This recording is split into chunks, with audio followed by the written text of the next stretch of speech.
Tuesday morning, May 13th, 2025.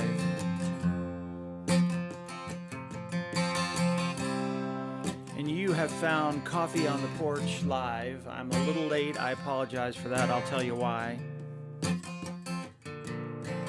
This is a weekly live stream that I've done for some years with a community that gathers for an hour of conversation on music, spirituality, politics, life, whatever we want to talk about. Checking in, seeing how our souls are doing.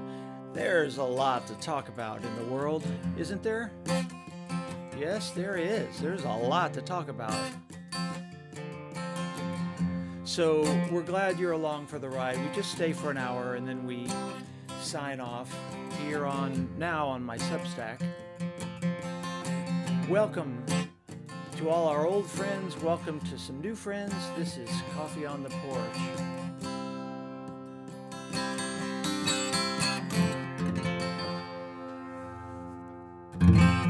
All right, welcome. Come on in, everybody. Come on in. Shoot. Hi. Good to see you. I had a little technical goof there a moment ago, and I think I got it straight. It's super geeky. I put in last week's stream key. Oh well, sorry about that. I'm here, and I'm going to trust that you will be here soon.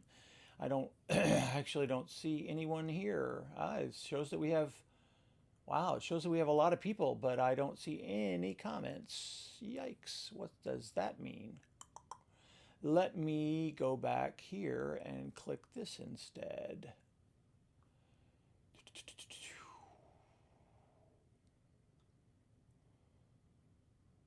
Oh, okay. Well, I am not seeing your chat today, and I don't know why.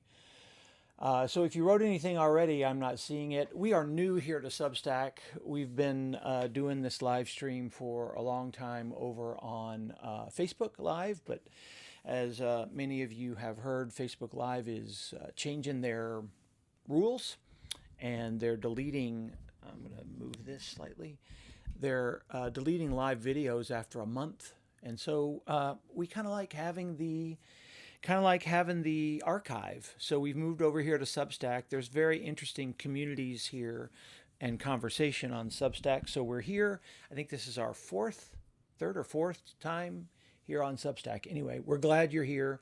I'm hoping you're finding me. Apologize for being a minute. Lost you. Yeah, Nancy, good morning. Good morning, Linwood Moore. Good morning, Mary. It shows we have 17 here. Good morning, Paul. Hi, Paula. Welcome. First time. Good morning, Zoe. Got some new folks here today. We're glad you're here. We hope we get some new folks. Good morning, Peg Davis, one of our regulars. Let's all say good morning here. We already have a good crew. Super geeky. To live stream, it's a process known as, well, now I can't even think of it. Anyway, there's a stream key. It's a stream key, and I copied last week's stream key. So I may have popped up briefly to you. It was all wrong. So I got out and restarted, and this is correct. Apologies for that. We're learning all sorts of things about how to be here on Substack, and we appreciate your patience with that. 19 people here. Good morning, Kat. Good morning, Michael Wesley. Good morning, Debbie. I don't have an update on the mugs. Dadgum. Let me.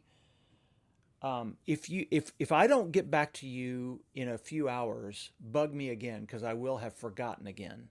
So, but I'll get in there and see if there's any note from them about what is going on with that, because you're right. That's kind of ridiculous.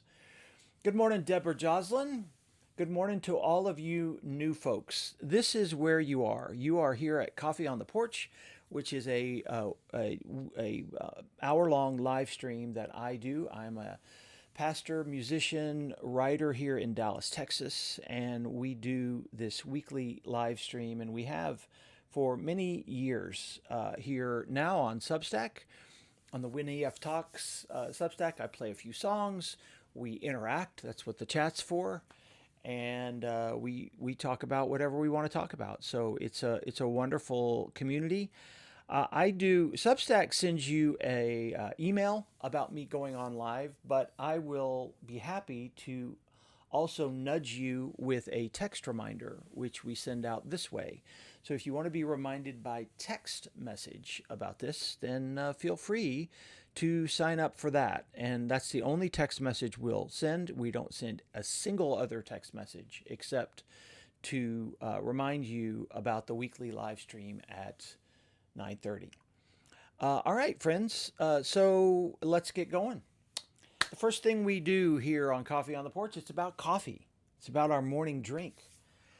It's about taking an hour out to breathe deeply, ask ourselves, how are we doing?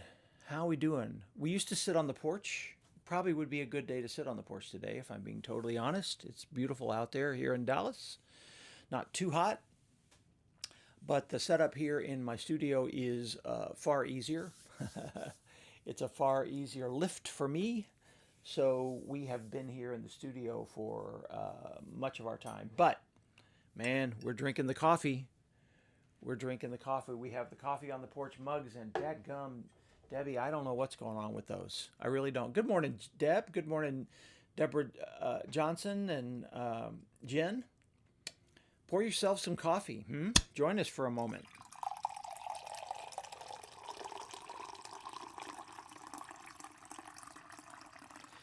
And the question on the floor is this question always to start with.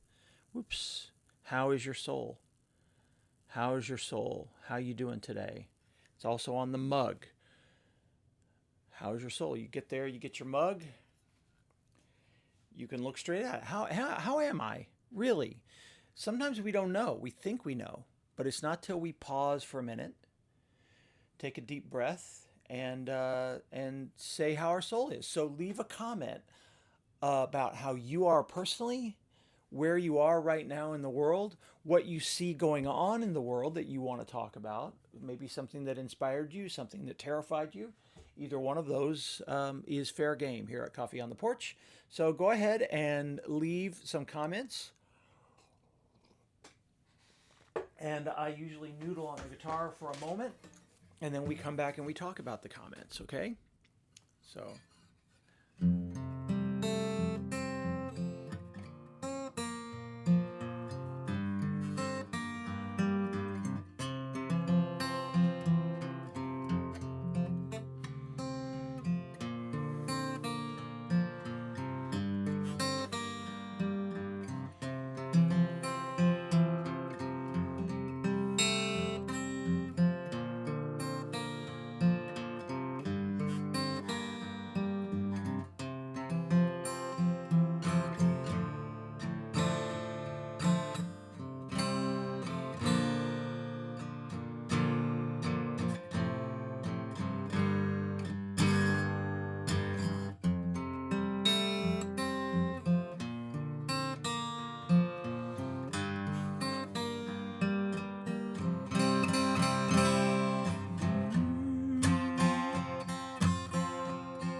All right. I can see that you're saying quite a bit, which does not surprise me a bit. I don't know what is going on with this control. These controls. All right, there we are.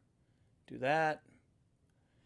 One of the things you'll learn, new people, is that I'm incredibly professional about this. I talk about what I'm doing behind the scenes. Totally ruining the magic of the live stream because it's just me, no engineer, just me. All right, let me run back and talk about some of these comments, and I'm happy to see some new folks joining in. Apologize to anyone who I didn't. Good morning, Karen. I don't think I said hi to you. Karen's from, we're from all over. We have people from Pennsylvania, Ohio, usually Colorado. Yeah, we do have Colorado here today a bit. A lot of folks from the Dallas area because that's where I am, from my church where I am. Let me see. So, Michael Wesley says, the Episcopals have revived my soul. Thank you, Michael. Let me hold on to that because I'm going to come back to that very issue, talking about what they're doing, talking about what Christians ought to do in response to some news that broke yesterday. Linda Waring has a couple of really good comments here. She says, my soul is amazed by people who believe anything they hear from random people and never trust the official educated experts. Two topics are bothering me today: immigration, refugees asylum, and polio vaccine. Yeah, man. Y'all, we've talked about I agree with you, Linda. And let me connect in with one of our new folks. Welcome to Paula, who I think is saying, yeah, Karen, I am seeing your comments now. Thank you. Paula says this: love the Lord, but struggling to find peace, wondering what my purpose is in all the chaos. You're going to be at home here with this Coffee on the Porch bunch because this is kind of where a lot of us are, I think it'd be fair to say. We are all sort of wrestling with this time. One of the things we've talked about a lot here is the fact that in this social media led environment, many years ago, way before Trump, the guardrails of truth and fact started coming off.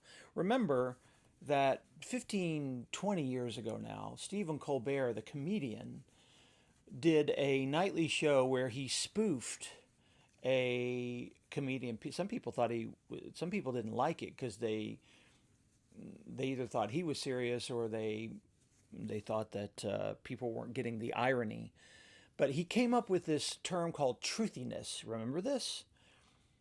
Which is enough of the truth that people will take it in, but definitely not the truth. Truthiness. And it's just gotten worse from that, y'all. From there, y'all, these alternative facts, these completely different timelines of reality. This is really where we are right now. And if you're going to understand, if it feels dissettled, yes, it is dissettled. And we have a significant amount of the country who simply seems to refuse to believe anything factually based. And as Linda's pointing out, we now have a guy in charge of health who doesn't believe in health science, apparently. I talked a couple weeks ago about Robert F. Kennedy and a great podcast. Malcolm Gladwell has a great podcast out now about Kennedy's, I believe it's the rotavirus. This is just a good example of his absolute lies about what's going on. He claims that the rotavirus vaccine is killing millions of children. There's absolutely no evidence of this whatsoever. In fact, and by the way, he cited in his footnotes of his book where he wrote about this, he cited the pamphlet that comes with the vaccine. You know how they give you the little drug indications, blah, blah, blah. And he cited that. But he cited it completely incorrectly. Nothing about what he said was factually true. So the readers of his book just read that, oh, it's got a citation, it's got a footnote. This must be true. This must be true. So this is where we are right now, and it's very, very dangerous, and it happens time and time and time again. These alternative facts, almost these alternative timelines, coexisting parallel in our society. Not just one, but multiple. And it's really, really troubling. Bobby Berger says he is at the doctor's office, physical then lab work, big prayers. Bobby and Debbie, I will check on those cups. It's bothering me. Janie Henderson says this, happy to use this hour to listen, think, and breathe. Yes. Oh, this is good, y'all. To iron the linen napkins that we enjoyed at Christmas dinner. Yeah, do the small things. Do the normal, regular things. Those will ground you in this moment. Peg Davis says this, today is good. I had a good meditation this morning. The brain is not always calm enough for that, but it was today. Awesome. Bobby says he's happy about the new pope. Bobby is a Jewish friend who listens in and is a lovely spiritual person. And we talk about interfaith things. I am going to talk about the pope a bit as well. And then this is Linda's. I think I may have read this a moment. I'm bothered by the misunderstandings among my friends about immigration, all related aspects. People want to believe anything random strangers say instead of reading policies and learning processes. Now that we have officials in the government using charged language and misinformation, I don't know how to counter that. I mean, it's really, really true, Linda. It really is. And I don't know what else to do other than speak the truth of what I know to be the truth and do it over and over. And again, rinse and repeat. Keep doing the regular things, the normal things that we know how to do. Keep doing that. So Paula, I hope this conversation is helpful to you as you are wrestling with this. Michael Wesley says this, thrilled you brought to attention the moral harm being done to ICE agents and calling it out. Remind me to come back to that, will you? Because we're going to talk about this a lot in a moment. Good morning, Richard Hearn. Good morning, Zoe. Cat Bird says this, I'm vacillating between okay and not okay. I have several friends going through major health crisis. But on the other hand, I just got a big promotion, which includes a bump in pay that I'm really happy about. Woohoo! Awesome. So happy for you. Excellent. Good morning, David Griggs. Welcome to David Griggs. Welcome, Brenda Wallace. Glad you are here. If you are new, good morning, Christine. Feel free to jump in, leave comments. We're trying to be interactive here. We're trying to talk. Oh, look at that. Nancy Bryant says she's also ironing this morning. We try to be interactive. We drink a little coffee. We breathe deep. We take a little time out. That's the whole point. Nancy, I didn't miss your comment about Sherry. I'm going to talk about that in just a moment.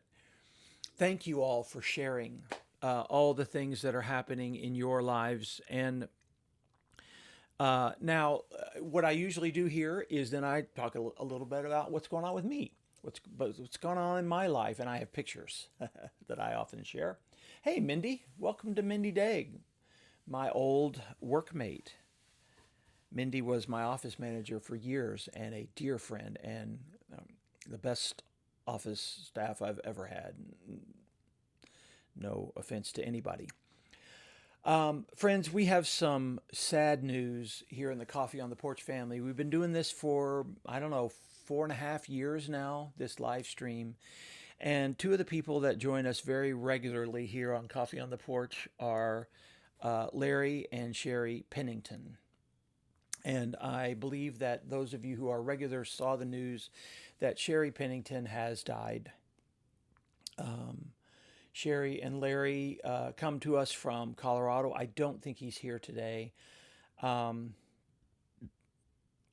knew them here in Dallas. They used to be here in Dallas, and then they moved to Colorado, I didn't even know, a decade ago. They are big Fogelberg fans like me.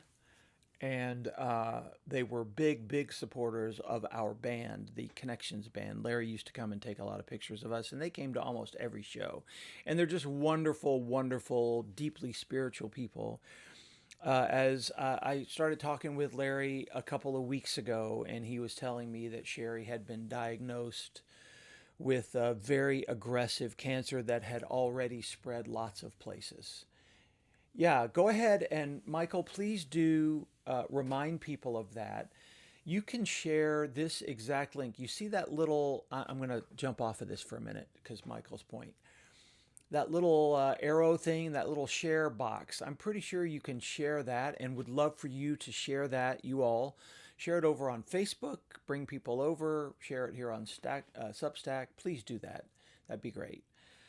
Larry started telling me a couple of weeks ago that Sherry had been diagnosed with a very aggressive cancer. And then it really was just a couple of days later, he wrote me back to let me know she had passed away. So it was obviously very, very serious. So I want to take a little time out. And those of you who've been with us for a while, I hope you'll reach out to Larry Pennington. Probably on Facebook would be the best way, and just leave him a note in this time. Larry, if you see this later, we love you, buddy, and we're so sorry you're going through this. They're just really wonderful humans, and I'm so sorry to hear this has happened. So big prayers to our Denver crew, Larry and Sherry Pennington, and big prayers to them. You know, one of the things I do when I look back at my week to get these pictures together, one of the reasons that Coffee on the Porch is helpful to me is, in addition to journaling or praying, it allows me to go back and look at the week. And I sometimes realize, damn, I was busy. I had a busy week. And this is one of those busy weeks. So, for example, on Wednesday evening, we had a lovely event. We had a new Eagle Scout at our church with Troop 5, a troop that is 95 years old, y'all. Troop 5, and still going. We have a boys troop, a girls troop, a co-ed troop, a Cub Scout troop. And this was the boys troop, I believe, that had a new Eagle Scout. Congratulations to them, and God bless. Then on, I believe, maybe that same, I don't know which day it was, I did get out for a bike ride. And y'all, I had some pretty deep tears, I'm going to be honest, on this bike ride. You know, we've got to, one of the things that I like about doing this is it makes it, hopefully, it pushes you to sit back for a minute and really ask yourself how you're doing. And for me, my bike rides do that. And I find over and over through the years that whatever emotions or feelings I'm going through, the unacknowledged, unnamed stuff will come to the surface on the rides. And that's what happened last week. I was taking this ride around the lake, and all of a sudden, man, I'm just bursting into heaving tears. Heaving tears, y'all. Just about everything that's going on, about stress in our personal lives, my wife and I, about just the feeling, the sense, the intuition that so many people are suffering and having a very hard time coping. And so, yeah, I had one of those. It doesn't happen all the time; just happens every now and then, and it's a good reminder to me. Hey, Eric, pay attention, pay some damn attention to that, Eric.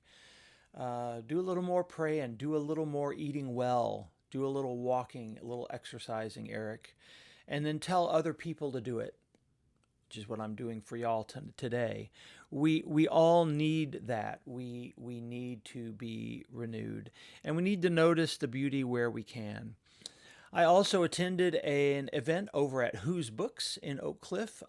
Some very, very smart young people working through Builders of Hope, sorry, Builders of Hope in West Dallas, talking about gentrification and talking about this was called the right to stay. And yeah, you know, gentrification is a real issue in our major cities. It is in Dallas.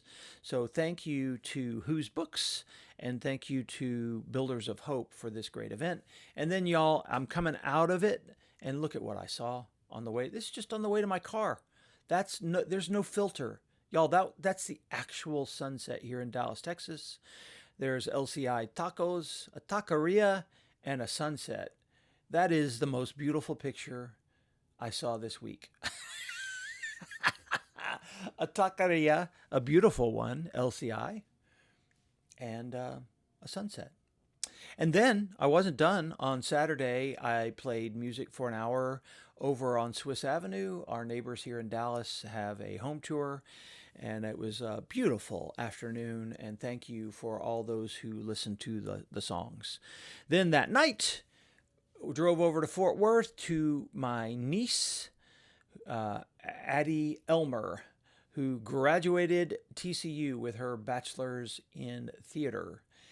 And you can't tell she's a theater kid. Look at what she did as she walked across the stage. Look at what she did. Look at that. That's on stage to the camera. She's a theater kid. She's moving to New York, and I think you're going to hear from her. I think you're going to hear more from Addie Elmer. Y'all, we have a new pope.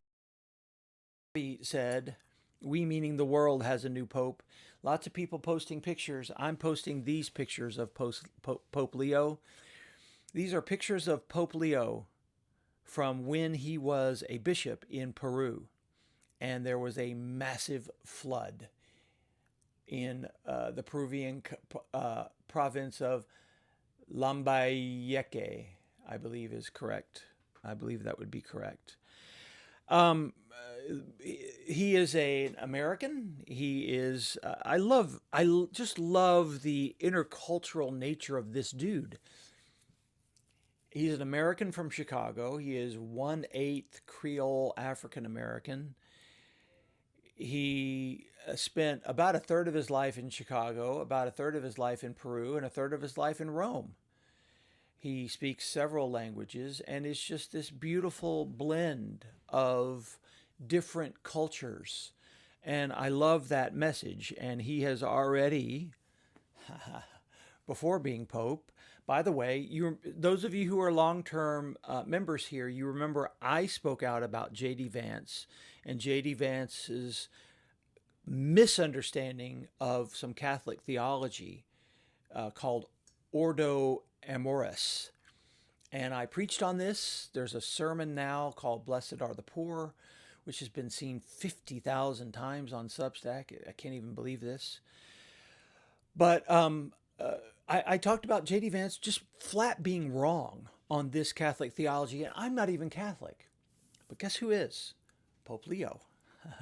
And Pope Leo spoke out against this theology as well and says, J.D. Vance, you got it wrong, buddy. You got it wrong. You are misunderstanding our theology. We do not rank our loves. God does not call us to rank our loves. Yes, as Michael Wesley points out, he is also a dual citizen of Peru and the United States, which is, again, fascinating. I think it's a wonderful, there's all sorts of hopeful, positive messages, and I got to admit, I cried a bit.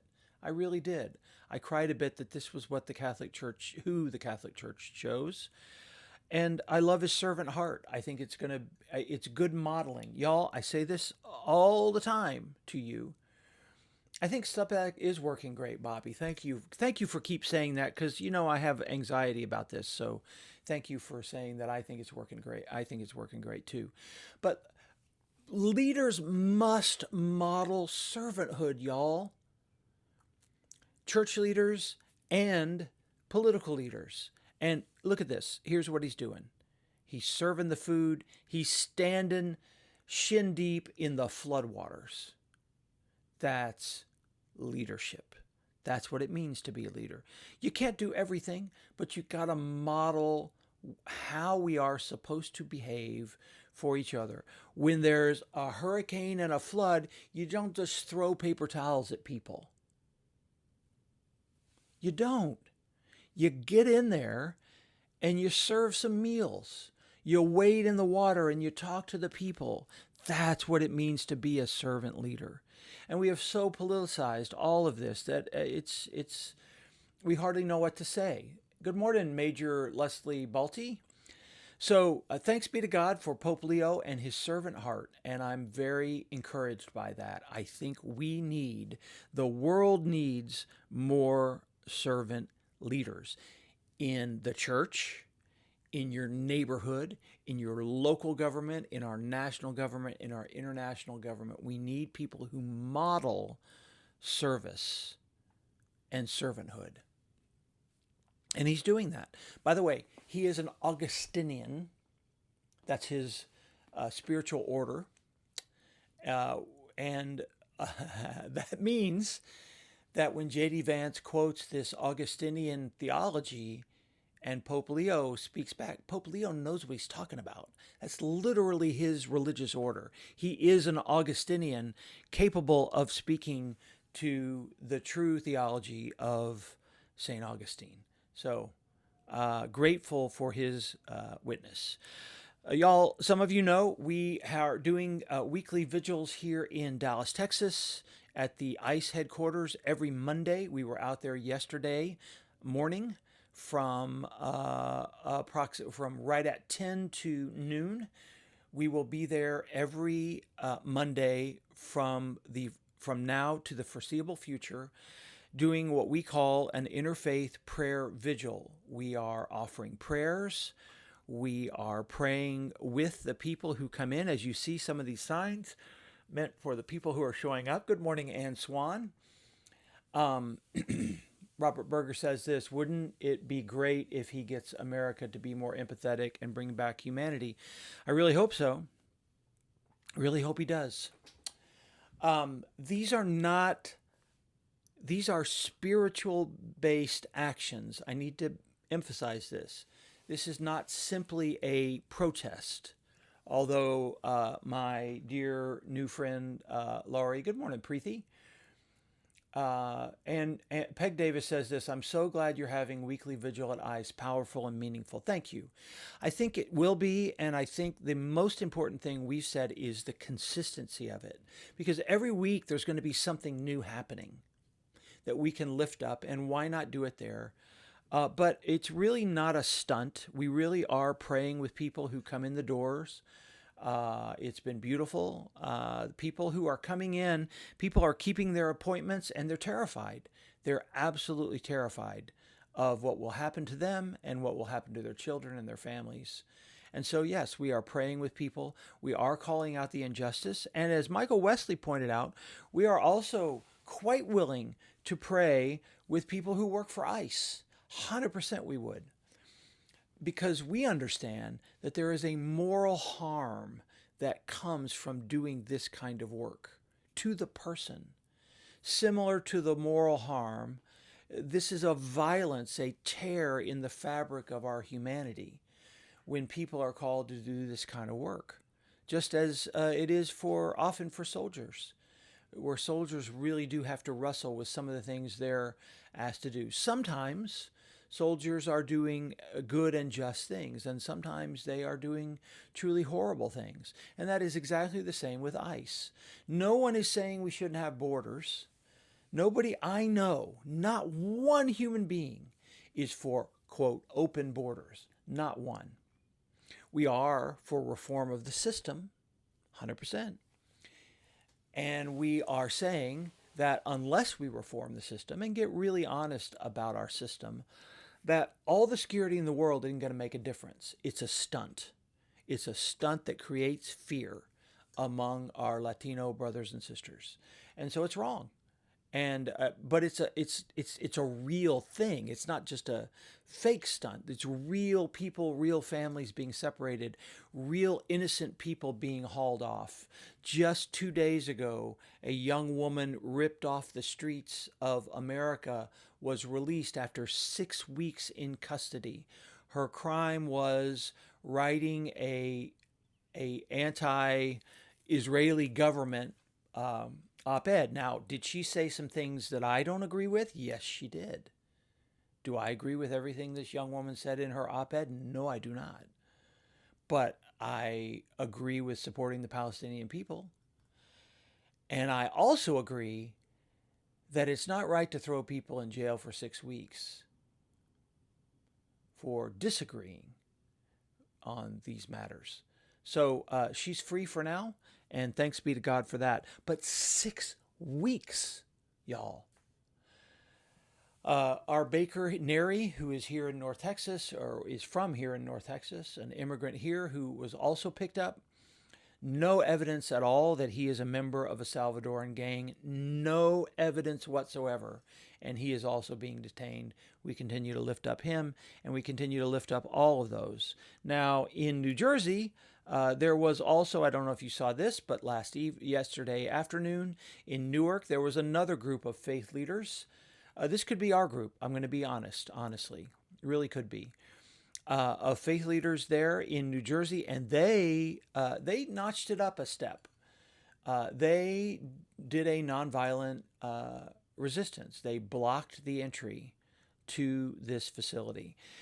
And I got to tell you, there may come a time we're not ruling this out. We're saying that for now, our weekly vigil is peaceful prayer and calls for justice. That's for now. Are we ruling out that at some point we might ratchet that up? No, we are not. And further, we are inviting and, in fact, calling for people to join us. There are 20 something. Let me reset this and say this again. We are inviting clergy from around our nation to join us. In Dallas, we are doing these vigils every Monday from 10 to noon of clergy, interfaith clergy outside the Dallas ICE office. There are 20 something ICE offices around our nation.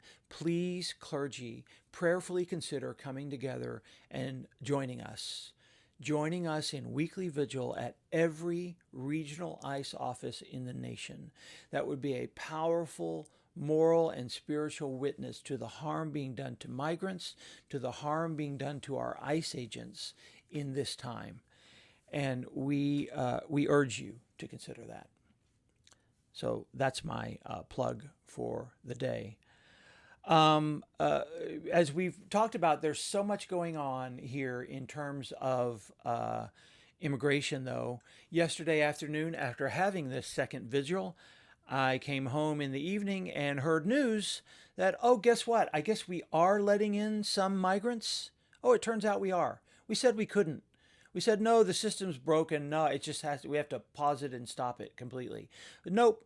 We decided to let in white South Africans. Now, I want to be very careful here because I want to understand and name that just like as is the case for our Latino brothers and sisters, these are real humans. These are real families from South Africa who are now caught up in this American drama and story that's playing out on our streets. And I believe there is harm being done to them. I believe they are also being used as political pawns in this situation. But I got to tell you, of all the humans in the world, y'all, of all the humans in the world that the United States of America, give me you're tired, you're poor, you're hungry, yearning to be free, that United States, of all the people in the world, the Trump administration decides to make a group of 60 white South Africans their political pawns and send a message as well. Yesterday afternoon, one of Trump's administrative people said, well, why? Okay, so you can let in these white people? You can let in these white people, but we can't let in the Afghans? We can't let in the people from El Salvador? And this guy said, he literally said these words, a part of the criteria is we know and understand they can be easily assimilated.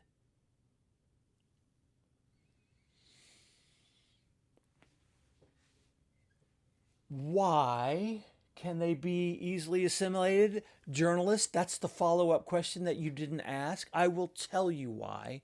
Because they're white people. This is an overtly racist message, which our government is literally sending to the world. The Afrikaners, God bless them, some of them resisted their own government. Some of them have made very, very noble, good lives in South Africa ever since. But they have a history of apartheid. The Afrikaners are the ones who created the system of apartheid, the system of racial separation in the nation of South Africa. I, as a young man, fought against this. I was part of the UT Student Council. We voted to divest. This was one of the original movements in the 1980s. Remember this, y'all? We did all this. We did all of this. And now our American government is literally welcoming the descendants of the bad guys in that struggle. I'm not saying these particular white South Africans are bad guys. I'm saying look at the message of it. We can't bring in people, apparently, from Haiti or South and Central America or Africa. Nope, just not possible. But we can bring in 60 white people.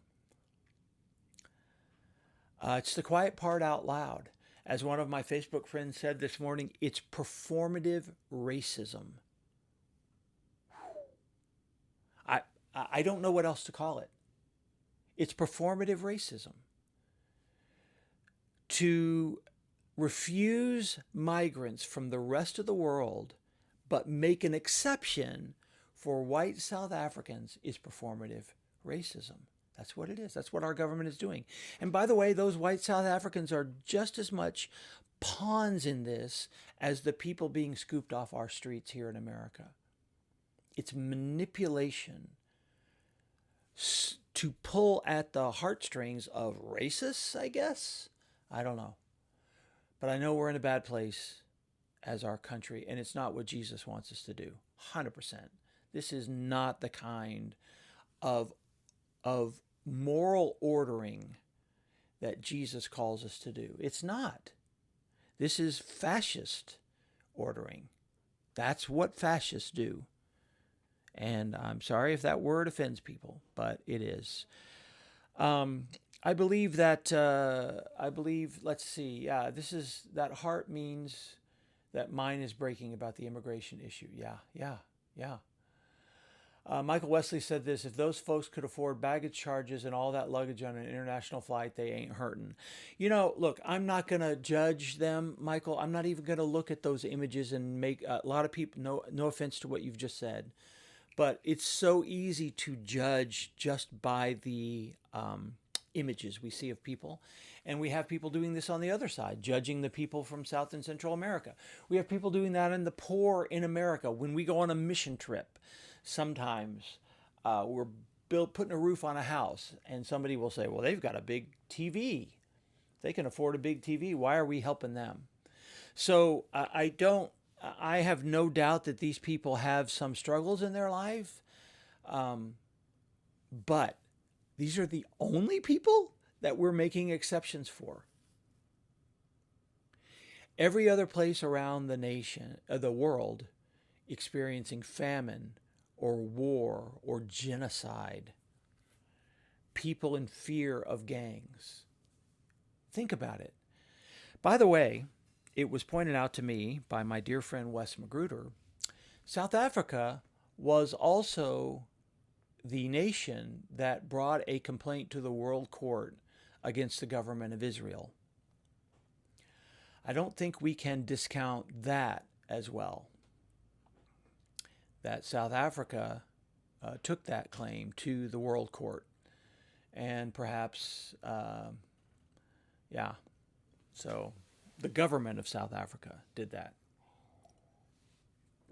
Bobby said if they wanted to curb immigration and then support these countries we destroyed in Central America, watch the movie Missing. Yeah, that's a good one.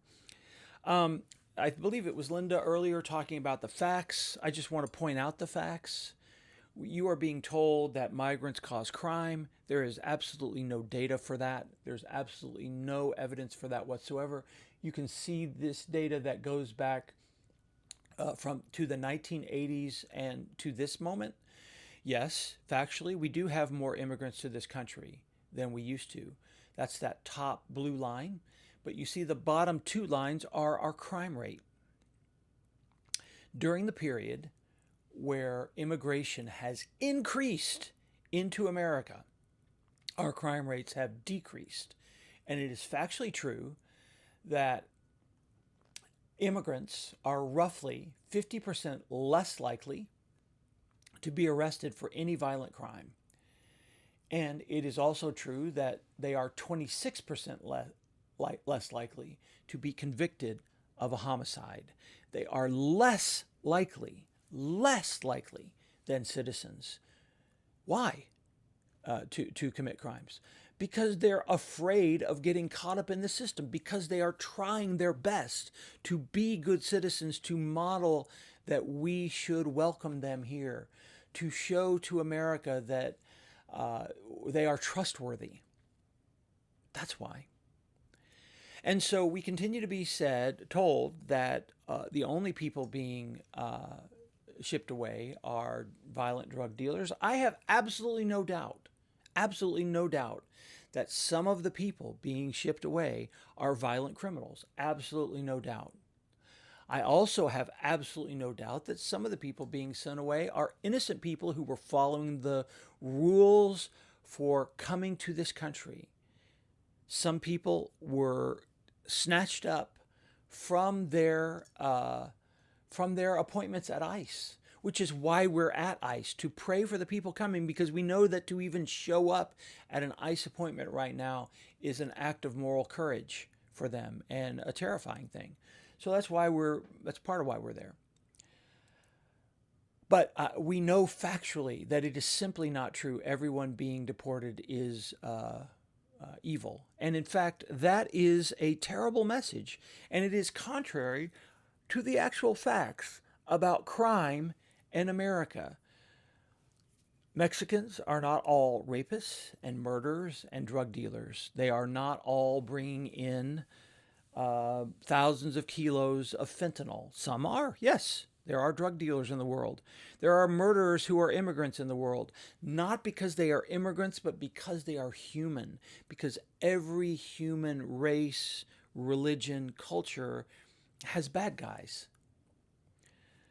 But every race also has good and beautiful people. And so I'll just remind you again, these are some words that I said last week about our United Methodist polity. Raids of workplaces and homes and other social places have often violated the civil liberties of migrants. Migrants should be given due process and access to adequate legal representation.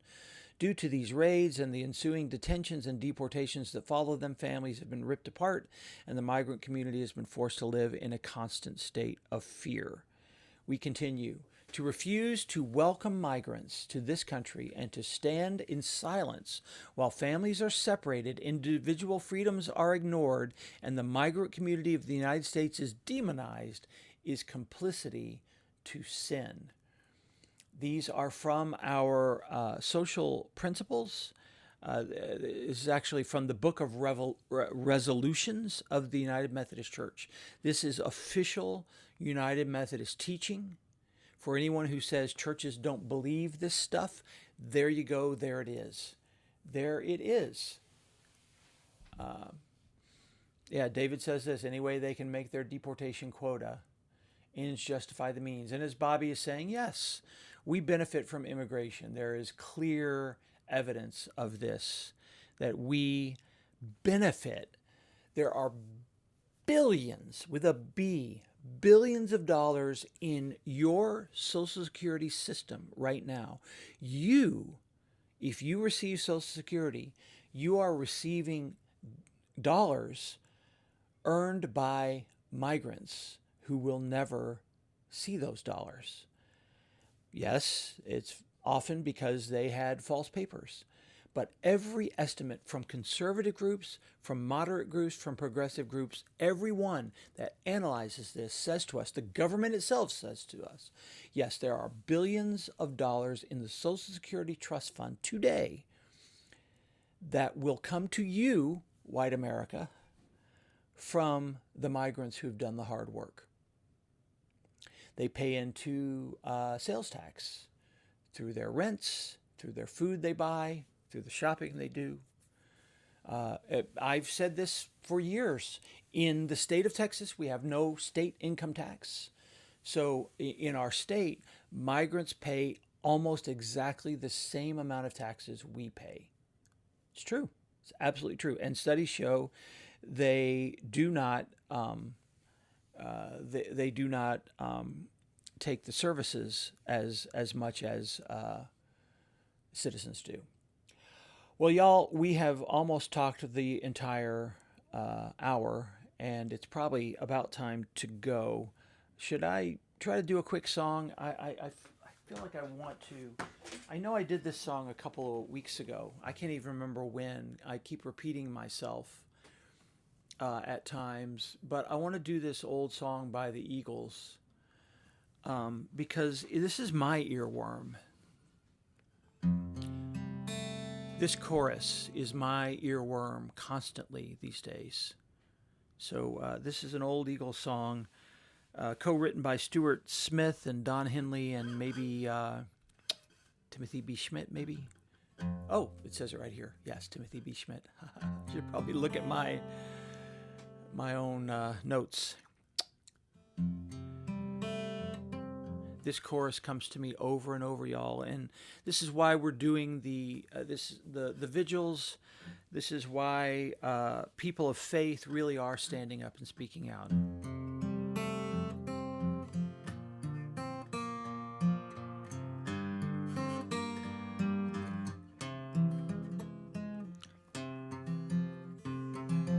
I'm going to start that again. This is another thing I can do.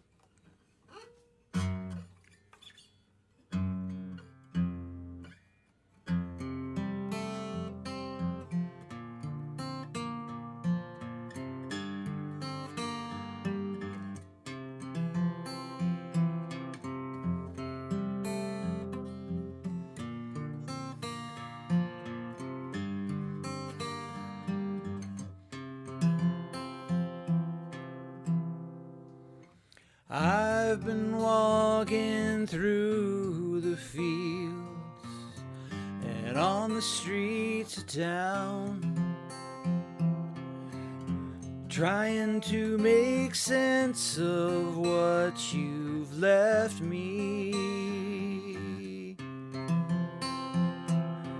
Everything that I believe has been turned upside down, and now it seems the whole world has gone crazy.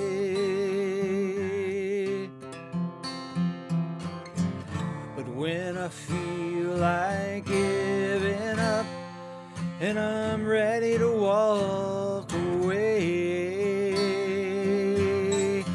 in the stillness I can see the voice inside me say, just do something, just do something. It's too late for saving face. Don't just stand there taking up space. Why don't you do something? Just do something. It's not over, you know it's never too late. You were always on my side, and love was all we had. Now I sit and watch our lives unraveling.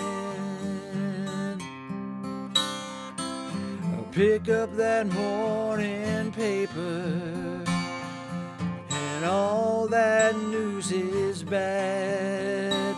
Oh, how did we get on this road we're traveling? But when I feel like giving up and there's nowhere left to go,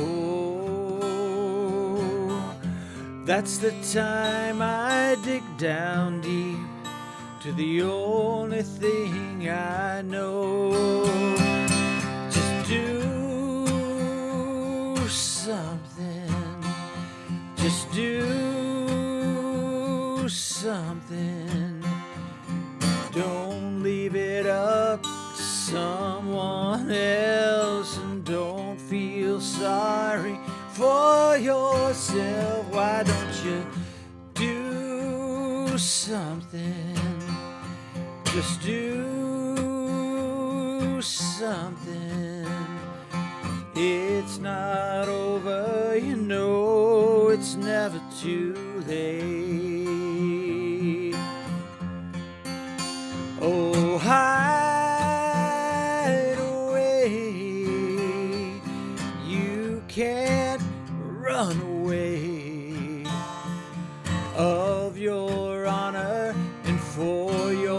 right. You'll see, sleep better knowing you tried to do something. Just do something. It's too easy not to care, but you're not ready for that rocking chair. Just do something. You gotta do something. Don't wait too long, even if it's wrong. You got to do something. Just do something. Do something. Do something. It's not over. You know it's never too late.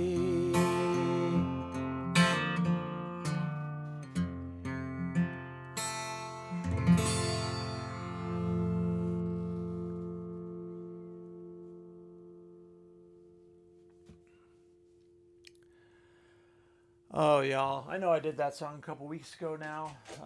I'm sorry for repeating myself. It just keeps, I just, every day, this is my morning earworm, y'all. For me, just me. It may not be for you, but I just felt like I had to share it with you. I mean, do something. Get out there, make a difference. I know you can't do everything, but do something. You can't do everything. You're not expected to do everything, but you can make a difference in this horrible time that we are in.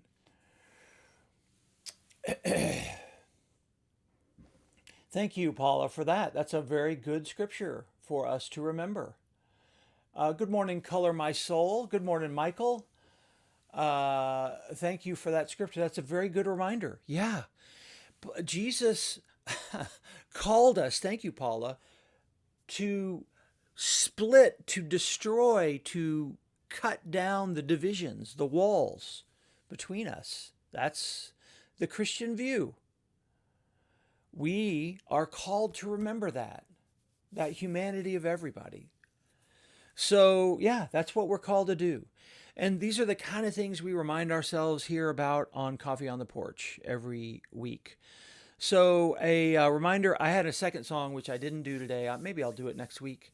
I did the song Do Something by the Eagles, co-written by Henley and I always like to remind the writers, who did I say? Stuart Smith and Timothy Schmidt co-wrote that. Thank you to them for that beautiful song. And it's a good reminder. Okay, y'all, just a couple of the closing reminders that we always do here, that if you are in the Dallas area and you are looking for a congregation where we talk about this stuff, where we talk about our faith in this kind of way, come and join us at Kessler Park. We are growing. We have a lot of young families coming. We have all these beautiful children who come to see us. It's wonderful. This is Pastor Kay, our children's minister.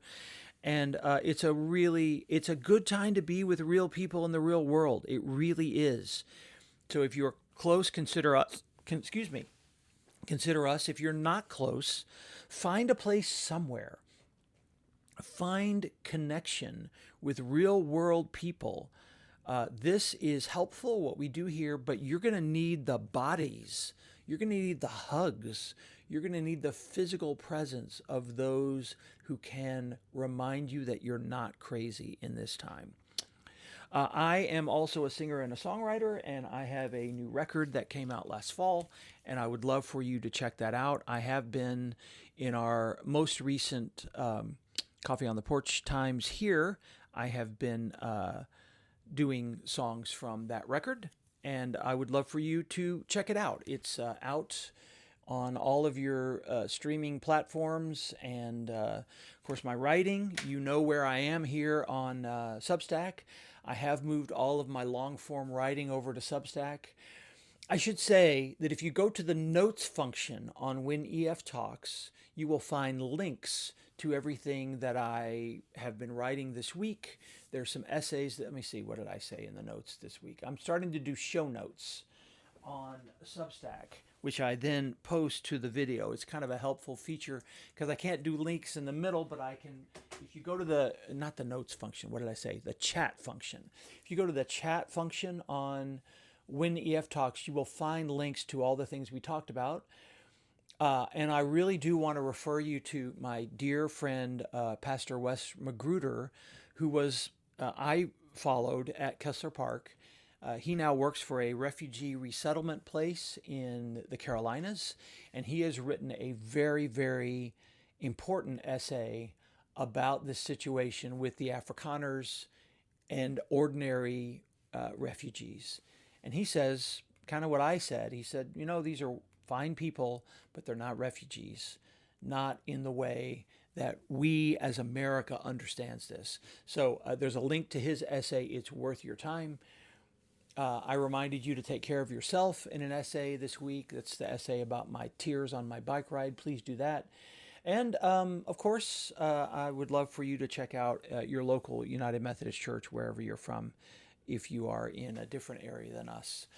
Thank you for being with us today. We are getting more viewers for sure here. It's super nice and very humbling and exciting. So thank you to Substack. What happens is the live video ends. There's a little bit of a pause where they do some magic to it. And then I will post the entire hour as a post on When EF Talks. That's how that works now. So thank you to Anita and Paula, some of our new folks. Come back and join us. Thank you, Color My Soul. Thank you, all the other new folks who joined in. We're glad you're here. We hope it's helpful.